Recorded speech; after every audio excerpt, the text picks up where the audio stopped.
টেকসই খাদ্য নিরাপত্তা নিশ্চিতকরণে বিশ্বব্যাপী গবেষণা, অভিজ্ঞতা ও উদ্ভাবনের সমন্বয় গড়ে তোলার লক্ষ্যে অনুষ্ঠিত হল আন্তর্জাতিক সম্মেলন।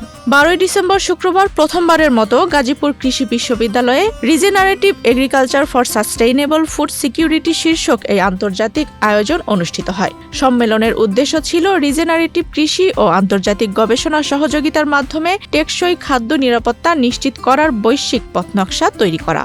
করোনা বা যে কোনো ভাইরাসের এগেইনস্টে ফাইট মানি ব্যাকট্রলের লেফট রাইট।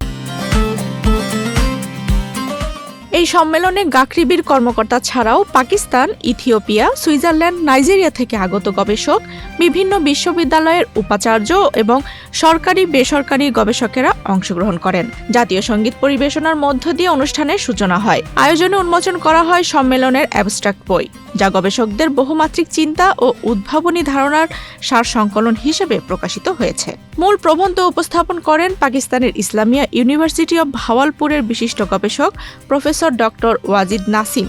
স্বাগত বক্তব্য রাখেন অর্গানাইজিং কমিটির কনভেনার ও বিশ্ববিদ্যালয়ের treasurer professor doctor Mohammad Shafiul Islam আফরাদ।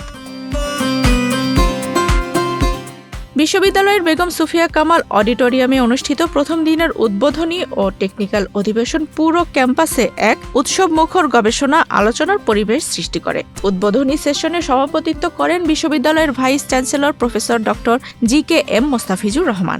বাংলাদেশের এক নাম্বার ইউনিভার্সিটি হিসেবে বিভিন্ন র্যাঙ্কিংয়ে, আন্তর্জাতিক বিভিন্ন র্যাঙ্কিংয়ে, স্মার্ট র্যাঙ্কিং, ওই র্যাঙ্কিংয়ে আমরা নাম্বার 1 ইউনিভার্সিটি।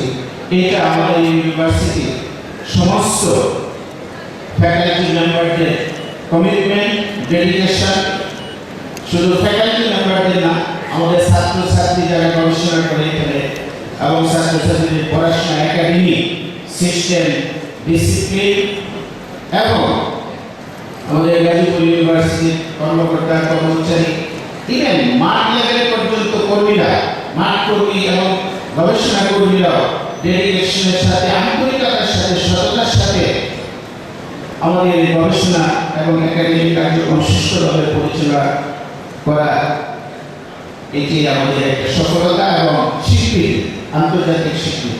আন্তর্জাতিক সম্মেলন উপলক্ষে বিশ্ববিদ্যালয় ক্যাম্পাসে বিভিন্ন কৃষি পণ্যের প্রদর্শনীও অতিথিরা পরিদর্শন করেন।